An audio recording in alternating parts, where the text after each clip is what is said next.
5 రాష్ట్రాల్లో ఎలక్షన్స్ నగారా మోగింది. ఈ క్రమంలో ముఖ్యంగా తమిళనాడు, మన సౌత్ ఇండియాలో ఉన్నటువంటి తమిళనాడులో ఎన్నికలు సంబంధించి ఆసక్తికరమైన అంశాలు వెలుగులోకి వస్తున్నాయి. మనకి ఫస్ట్ నుంచి తెలుసు, తమిళనాడు ఎన్నికల హామీలు చాలా విచిత్రంగా, ఎక్కడా లేని విధంగా ఉంటాయి. ఆ యొక్క ఎలక్షన్స్లో ఎవరెవరు ఎటువంటి హామీలు ఇస్తున్నారు, దానికి ప్రజల యొక్క స్పందన ఎలా ఉంది, నిజానికి రాజకీయ పరంగా ఆ యొక్క ఏదైతే ఉచితాలకు సంబంధించినటువంటి హామీలు ఎలా ఉన్నాయనే అంశం గురించి మాట్లాడడానికి మన స్టూడియోకి వచ్చారు సీనియర్ జర్నలిస్ట్ రామదుర్గం మధుసూదనరావు గారు. వారితో మాట్లాడి డీటెయిల్గా తెలుసుకునే ప్రయత్నం చేద్దాం. నమస్తే అండి సార్. సార్ ఏంటి సార్, తమిళనాడు ఎప్పటిలాగానే ఈసారి కూడా కొద్దిగా విచిత్రమైనటువంటి హామీలు, నిజానికి అమలు అయ్యేటువంటి హామీలేనా అవి, లేకపోతే పేపర్ మీద ఉండే హామీలా, ప్రజలు ఏ విధంగా స్పందిస్తారు, గతంలో ఇటువంటి హామీల యొక్క ఇంపాక్ట్ అనేది ఎలా ఉందండి? అంటే ఒకటే అండి, ఏ రాజకీయ పార్టీ అయినా సరే ఎన్నికలు వచ్చాక మేనిఫెస్టో పేరుతో అలవికాని హామీలు జొప్పించి ప్రజలను ప్రలోభ పెట్టడం అనేటువంటిది ఎప్పటి నుంచో వస్తున్నటువంటిది సంప్రదాయంగా మారిపోయింది. ఈ హామీల్లో కూడా మనము రెండు రకాలుగా చూసుకోవాలి. ఒకటి, నిజంగా అమలు చేయదగిన హామీలు ఏమైనా ఉన్నాయా, నిజంగా పేద ప్రజలకు బాసటగా నిలిచే హామీలు ఏమైనా ఉన్నాయా, ఉచితం ఏమేమి ఉన్నాయి, ఏమి ఉచితంగా ఇస్తున్నారు, ఆ ఉచితమైనవి ఇవ్వడం వల్ల ప్రజలకు ఏ విధంగా ఉపయోగపడుతుంది అనేది కూలంకుషంగా మనం స్కానింగ్ చేసి చూడాల్సిన అవసరం ఉందండి. ఇప్పుడు ఉచితమా అనుచితమా అనేటువంటిది కూడా ఒక చర్చ జరుగుతుంది. ఫ్రీ అని ఎన్నాళ్ళు ఇస్తూ పోతారు. సరే, ఇది పెద్ద వివాదం. ఈ ఫ్రీ అనే దానిపైనే గరికపాటి గారు పెద్ద వివాదంలో చిక్కుకున్నారు. అంటే ఆయన మిడ్ డే మీల్ పైన, అంటే పసిపిల్లలు తినే తిండి పైన ఆయన కన్ను పడిందని అందరూ అంటున్నారు. కాబట్టి అలాంటిది మనం టచ్ చేయాల్సిన అవసరం లేదు. తమిళనాడులోనూ ఎప్పటి నుంచో కామరాజు కాలం నుంచి కూడా మిడ్ డే మీల్స్ అనేటువంటిది అమలు చేస్తూ ఉన్నారు. అది మనం పక్కన పెడితే, ఎన్నికలప్పుడు ఇచ్చేటువంటి హామీలు, ఆ హామీల పూర్వపరాలు ఏంటి అంటే, ప్రతి హామీ వెనక కూడా నాయకుడి ఆశ ఉంటుంది, ఓటరు దురాశ ఉంటుంది. నాయకుడి ఆశ ఏంటి, నేను ఈ మాట చెప్తే ఓటు వస్తుందేమని.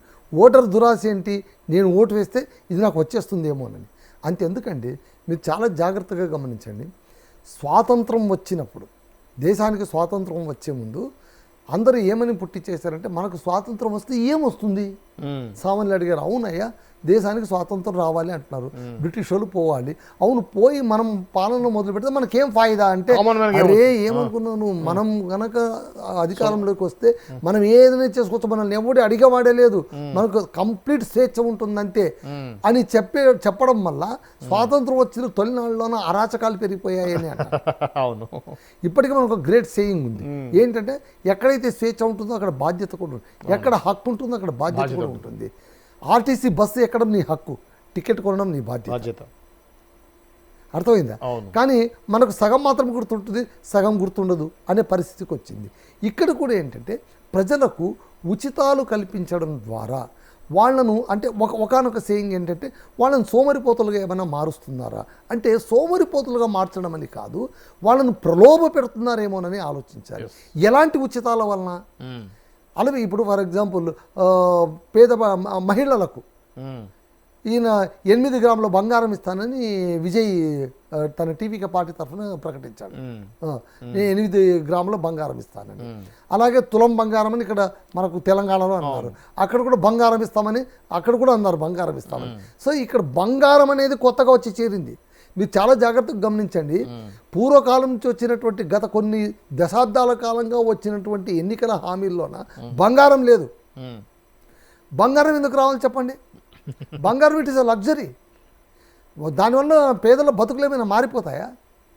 షాదీ ఖానా, షాదీ ముబారక్ ఇలాంటివి చేయొచ్చు. షాదీ ముబారక్ కింద పేదలు పెళ్ళిళ్ళు చేస్తే వాళ్ళకు డబ్బులు ఇస్తాము, కళ్యాణమస్తు, కళ్యాణ ప్రాప్తిరస్తు దాని కింద ఏమైనా ఇస్తాము, లేకపోతే గృహలక్ష్మి కింద ఇంకొకటి ఇస్తాము. ఇవన్నీ కొద్దిగా ఆలోచించవచ్చు. కానీ అంటే ఇప్పుడు ఏమైపోయిందంటే, ఎవరు మనకు ఓటు బ్యాంకులు అని రాజకీయ నాయకులు వల వేసి పట్టుకుంటున్నారు. వీటికి పెద్ద ఒక స్ట్రాటజీ ఉంటుంది. మేనిఫెస్టో తయారు చేయాలంటే వాళ్ళు ఎదురు చూస్తుంటారు, ఎదుటి పార్టీ వాడు ఏమిస్తాడా, వాడిని మించి నేనేమిస్తాను, వాడికంటే ఎక్కువగా నేనేం వాగ్దానాలు చేయగలను. అధికారం పార్టీలో ఉన్న వాళ్ళకి చాలా ఇబ్బందులు ఉంటాయి, వాళ్ళు ఎడాపెడ హామీలు ఇవ్వలేరు. ఒకవేళ హామీలు ఇస్తే వెనకటికి హామీలు నెరవేరాయా లేదా అనేటువంటిది కూడా చూస్తారు. అవును, ఓకేనా? ఇప్పుడు ఇదే మీకు ఒక ఉదాహరణ చెప్తారు.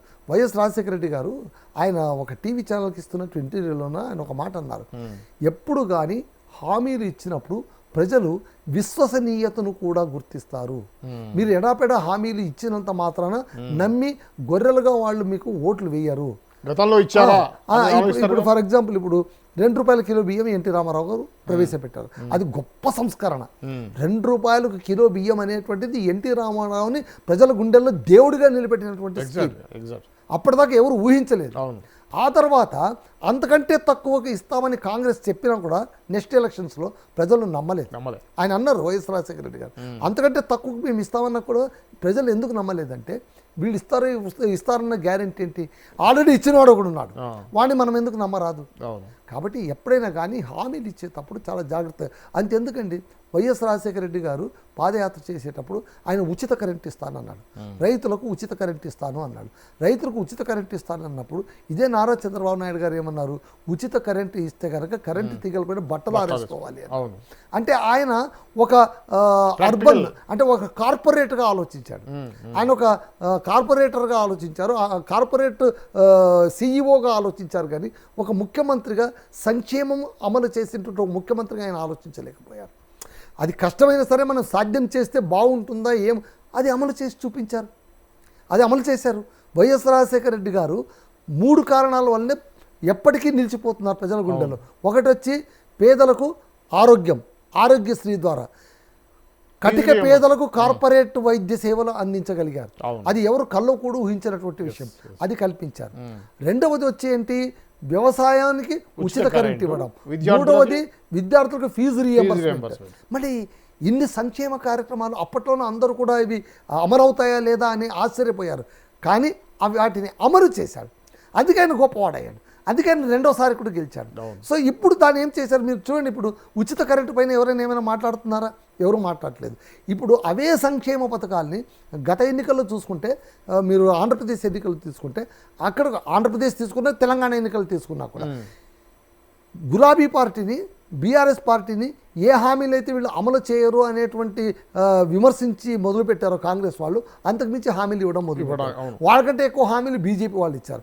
అక్కడ కూడా తెలుగుదేశం వాళ్ళు కూటమితో కలిసి సూపర్ 6 అని పెట్టి వాళ్ళు హామీలు ఇవ్వడం మొదలుపెట్టారు. ఇక్కడ 6 గ్యారంటీ పథకాలు వీళ్ళు ఇచ్చారు. ఇప్పుడు కూడా బీఆర్ఎస్ వాళ్ళు పోరాడుతున్నది అసెంబ్లీలో 6 గ్యారంటీలు ఎక్కడ ఏమైపోయాయో మొదలు మాకు చెప్పండిరా బాబు అని. కోర్టు వాళ్ళు కూడా చెప్పారు, హామీలు ఇచ్చేటప్పుడు అకౌంటబుల్గా ఉండాలి, మీ ఇష్టరీతిగా వాగ్దానాలు ఇవ్వడం కాదు, సామాన్య ప్రజల్ని ప్రలోభ పెట్టేటువంటి హక్కు మీకు లేదు అని. కానీ వాటిని ఎవ్వరూ ఖాతరు చేయట్లేదు.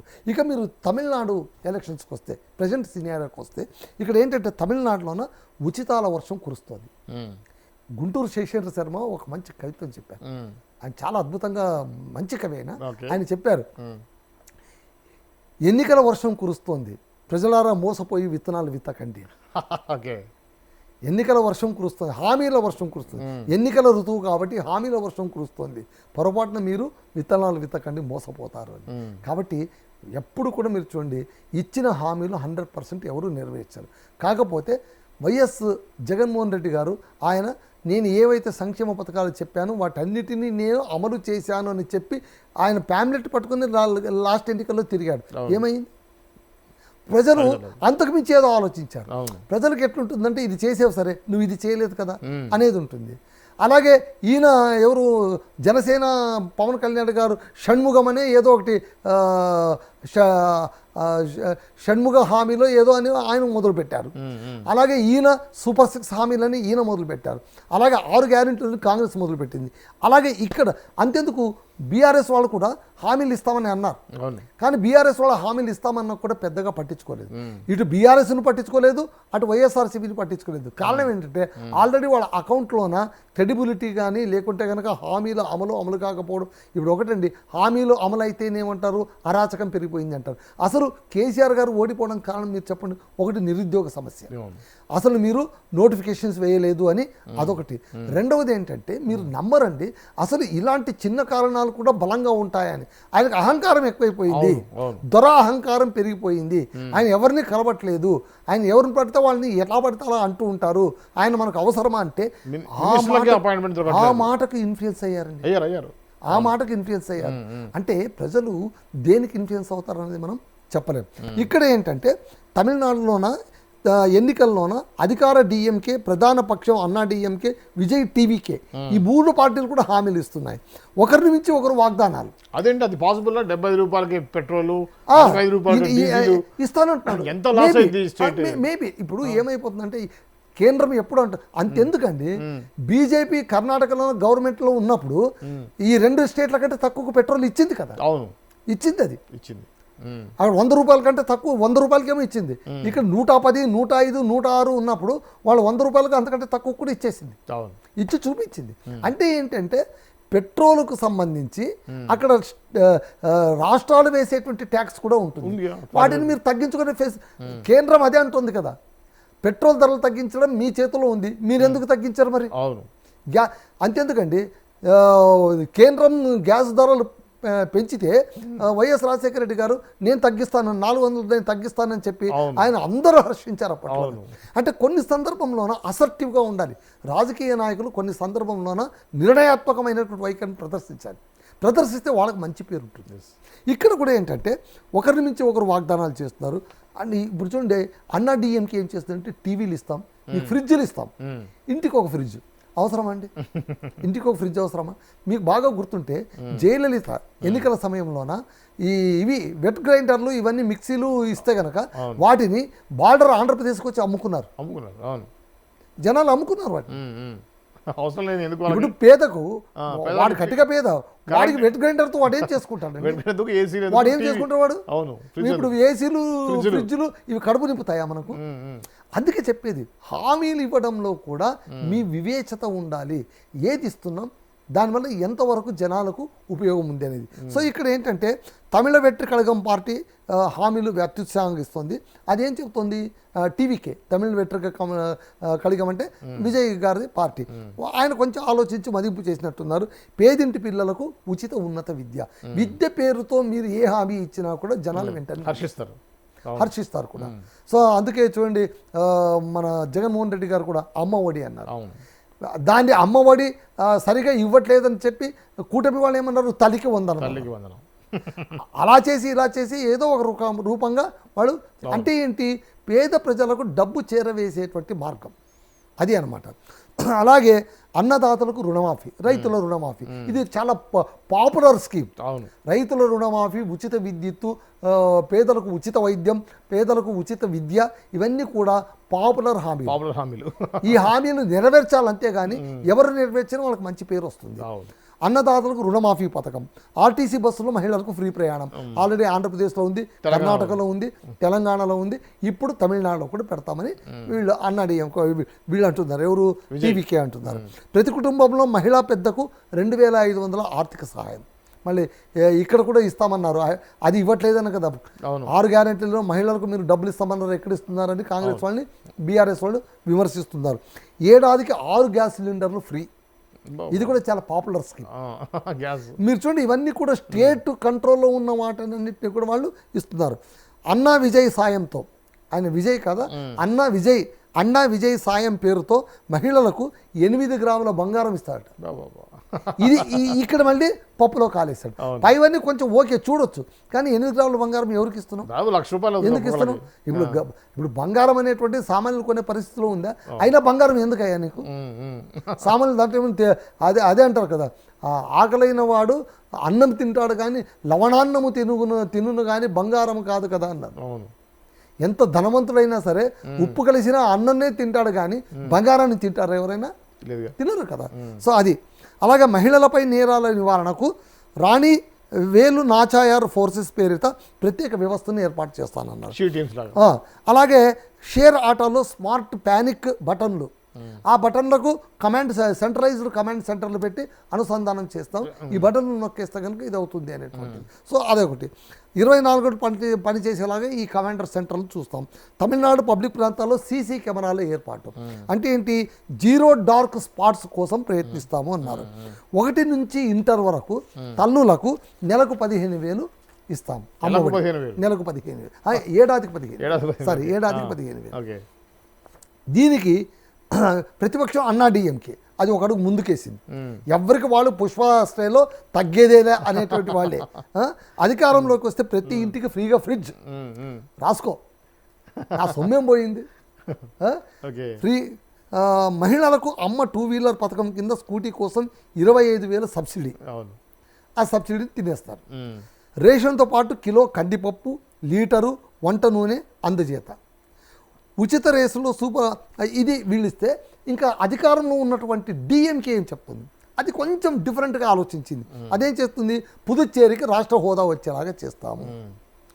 సో అంటే దీర్ఘకాలిక సమస్య, ఇది అవుతుందో లేదో తెలియదు, చెప్పొచ్చు.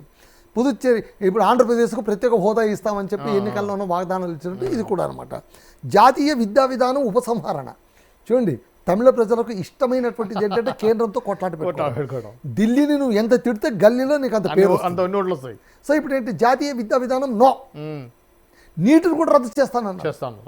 మెడికల్ సీట్లు కూడా రావాలంటే నీటి ద్వారానే రావాలి. ఇప్పుడు లోకల్గా లేదు.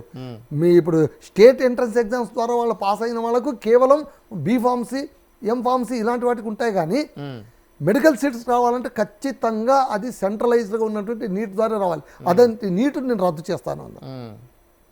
ఇది కొంచెం అసహజమైనటువంటి. ఓకేనా. చెన్నైలో సుప్రీంకోర్టు బెంచ్ ఏర్పాటు చేస్తానన్నారు. ఓకే. విద్యార్థులకు పోటీ పరీక్ష నీటిని బ్యాన్ చేస్తాను, రాష్ట్రంలో టోల్ గేట్లన్నీ తీసేస్తాను అన్నారు. ఎల్పిజి గ్యాస్ సిలిండర్ ధర 50,000, 500, లీటర్ పెట్రోల్ 75 రూపాయలు, డీజిల్ 65 రూపాయలకు ఇస్తానని హామీ. ఇది ఈ 3 పార్టీలు ఇచ్చినటువంటి ఉచిత హామీ. అందుకే మనకు కన్నడలోన ఒక ప్రముఖ కవి ఉన్నాడని, నిస్సార్ అహ్మద్ అని, ఆయన ఒక పోయం రాశాడనమాట. ప్రజలందరినీ కూడా గొర్రెలతో పోల్చాడు. అది తెలుగులో ఒకరు ట్రాన్స్లేట్ చేశాడు. అది ఎట్లా, గొర్రెలం సార్ గొర్రెలం, అసహాయురపు జీవులం, మందలోన కలిసిపోయి ముందు చూపు మందగించ, మేక వెనక తోకలా తోక వెనక మేకలా నడిచే మీరు నేను మనమందరం గొర్రెలం సార్ గొర్రెలం, అసహాయపు జీవులం. మనం ఎవరిని నమ్ముకుంటామంటే కషాయవాడిని నమ్ముకుంటామంట. ఆయన భలే చెప్తాడు, కషాయవాడు కత్తిని ఇలా నూరుతూ ఉంటే వెలుతురుకు అది తళుకు అని మెరుస్తూ ఉంటే గొర్రెలు అనుకుంటాయట, అబ్బా ఏం మెరుస్తోంది వీడి చేతిలో. నేడు మేట కట్టినోడు నిన్న మనలు కాచినోడు. ఒక గొర్రెల కాపరిగా ఉన్నవాడు నిన్న మనలు గాచినోడు నేడు మేడ కట్టినోడు. వాడేమో పెరిగిపోతున్నాడు, మనం ఎక్కడ మీరు చాలా జాగ్రత్తగా గమనించండి. గల్లీలోన చోటా లీడర్గా మొదలైన వాళ్ళు చాలా మంది, వాళ్ళు 2-వీలర్స్ పైన బైక్ పైన తిరుగుతున్న వాళ్ళు ఉన్నట్టుండి వాళ్ళు ఏం చేస్తారు, కార్లలో తిరగడం మొదలు పెడతారు. చేతికి బంగారు గొలుసులు వస్తాయి, తెల్లటి కద్దరు వేసేసుకుంటారు, కూర మీసాలు పెట్టుకుంటారు, చేతికి ఉంగరాలు పెట్టుకుంటారు, వాళ్ళ ధోరణే మారిపోతుంది. సో ఇలాగ నాయకులు మేత కొద్దీ నేత అనేలాగా తయారైపోయిన ఈ కాలంలోన నాయకులు అదే నేను ఆలోచించేది. మనం ఏం చేయాలంటే ఏ హామీలను అంగీకరించాలి, ఏ హామీలను మనం అంగీకరించరాదు. ప్రజలు కూడా వివేచనతో ఆలోచించాలి. బంగారం కోసము, ఫ్రిడ్జ్ ఇన్ని చెప్పి కూడా ఎలక్షన్ టైంలోనూ నువ్వు డబ్బులు పంచాలి.